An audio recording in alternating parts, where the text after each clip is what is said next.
So in this Canva tutorial, today we will learn how to create a perspective effect, or basically how to transform your images in Canva. This effect is mainly used to change the perspective of an image. First, go to Canva's homepage and let's choose the design ratio for this video.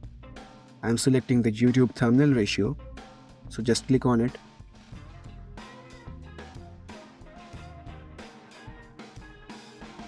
Next, go to the apps section and search for transform. This is the app we will be using. Click on it. Then choose the file you have downloaded on your device. For example, I am choosing an image like this. Select your image and upload it.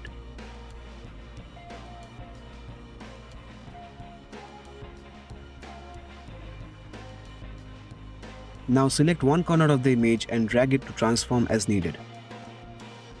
Like this. Adjust it and position it as you want.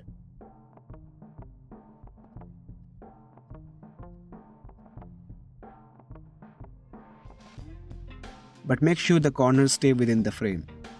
If the corners go outside the frame, the design edges will get cut like this, which we don't want. So just adjust it so that it remains within the frame. If you need more room to adjust, zoom out a bit more for extra space. After that, click this button to add your transformed image to your design. As you can see, the perspective of the image has changed. This works perfectly fine. One special feature of this app is that you don't need any credits to use it. So you can use it for unlimited images, unlike other apps in Canva. Once done, you should delete this image and just download it like this. Check the transparent background option if you don't want a background, or you can continue editing if you like.